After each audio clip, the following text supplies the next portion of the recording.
আমারে কইলো বাচ্চা হইতে দেরি হইব। আমি কইলাম এত ডাক্তার থাকতে দেরি হইব কেন?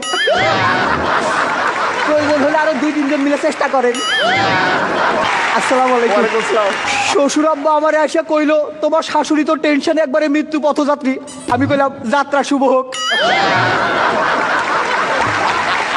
এক ভদ্র মহিলা এসে আমারে কইলো আমার পোলা তো 3 মাস হইলো হাঁটতেছে।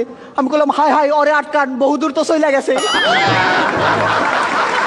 আমার বউ আমারে ডাইকা কইলো খুব টেনশন হইতেছে যদি একটা কিছু হয়। আমি কইলাম আরে একটা কিছু হওয়ার জন্যই তো আনছি। আমি কইলাম থাকো আমি বাসা থেকে আসতেছি। কইলো তা আগে তোমার শালি আসুক। আরে তাইলে যায় লাভ কি? দিদা আমারে কইলো বাচ্চা হওয়ার আগে টক খাওয়ান লাগে, এই ধর তোর বইয়ের জন্য 1 বাটি আচার নিয়ে যা। আমি কইলাম তাহলে আমারও 1 বাটি দাও। দিদা কইলো আরে না বাচ্চা তো হইব তোর বইয়ের। আমি কইলাম হ অবাক ব্যাপার, একই দিনে বিয়ে করলাম শুধু বইয়ের খবর হয়ে গেল। বউ কইলো বাড়িতে নতুন অতিথি আসতেছে, শুনে খুব আনন্দ পাইলাম। পরদিন দেখি শ্বশুর শাশুড়ি চলে আসছে। পাশের ঘর থেকে শালিকা এসে আমারে কইলো দুলা ভাই আমি কিন্তু বইনরে সারা রাইতে ঘুমাইতে পারি না। আমি কইলাম হ আমিও। আজ থেকে তোমরা দুজনে একসাথে থাইকো, আমি মধ্যিখানে ম্যারেজ করে আনি মনে। শালি কইলো আমার বোনের বাচ্চা হইব জন্য আমার খুব খুশি খুশি লাগতেছে। আমি কইলাম এইবার তোমার উচিত তোমার বোনরে খুশি করা। পরিবার পরিকল্পনার এক আপা আসছিল। আপা আমারে কইলো যে জন্ম নিয়ন্ত্রণের জন্য কোনো পদ্ধতি গ্রহণ করছিলেন কি? আমি কইলাম পদ্ধতি একটা গ্রহণ করছিলাম কিন্তু ওইটা নিয়ন্ত্রণের না।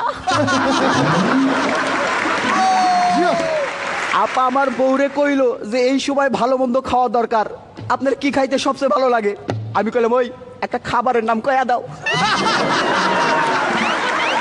ওইটা কইও না। আপা আমার বউরে কইলো এই সময় কিন্তু ভারী কোনো কিছু তুলবেন না। আমি কইলাম আমার ওজন খুব একটা বেশি না। আমার বন্ধু আমারে কইলো আমার শ্বশুর শাশুড়ি খুব খারাপ, মাসে 2-3 বার যাওয়া আসা করে। আমি কইলাম আমার শ্বশুর শাশুড়ি খুব ভালো, সেই 5-6 মাস আগে আসছিল আর যায় নাই। আমি যাই শ্বশুর শাশুড়ি কইলাম আপনারা বাড়ি যাইবেন কবে? কইলো নাতি নাতির মুখটা দেখে যাবো না। আমি কইলাম ঠিক আছে 2-3 দিনের মধ্যে একটা ব্যবস্থা করতেছি। হানিমুন থেকে ফিরেই তো বউরে হাসপাতালে পাঠানো যায় না, লোকজন কি মনে করবো, তাই বিস্তারিত একটু কইলাম। শালিরে করে রিক্সায় করে হাসপাতালের দিকে আসতেছিলাম। শালি আমার জড়াই ধরে কইলো আমার খুব টেনশন হইতেছে। আমি আরো শক্ত করে জড়াই ধরলাম, আমার টেনশন তো বেশি। হাসপাতালে ঢুকতেই ডাক্তার রে দেখা বুকটা ধিপ ধিপ করতেছিল। মাইয়া ডাক্তার রে। ডাক্তার আপা আমারে কইলো বাচ্চা হইতে দেরি হইব। আমি কইলাম এত ডাক্তার থাকতে দেরি হইব কেন? প্রয়োজন হলে আরো 2-3 জন মিলে চেষ্টা করেন। টেনশনে কাঁপতেছিল আমার হাত,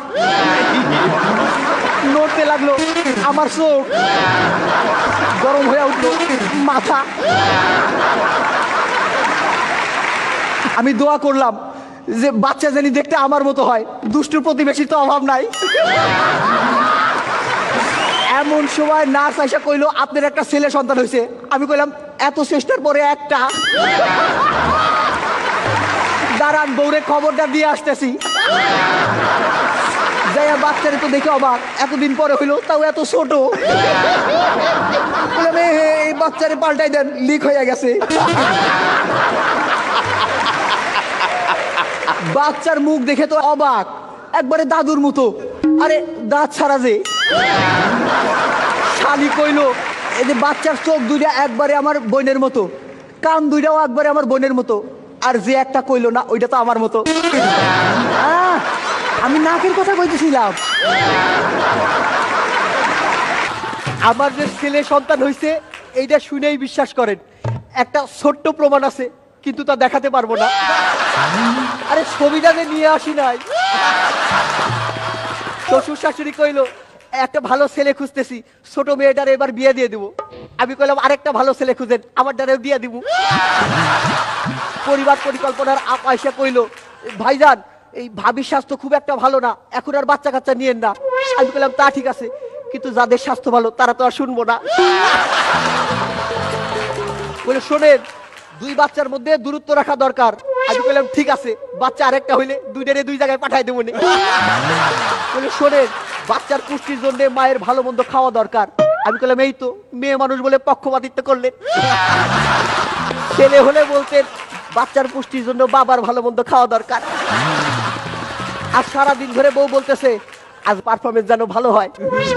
আমি কইলাম অনেকদিন পর তো, ঠিক আছে চেষ্টা করুম নেই। আজকের মতো আসতেছি, আসি।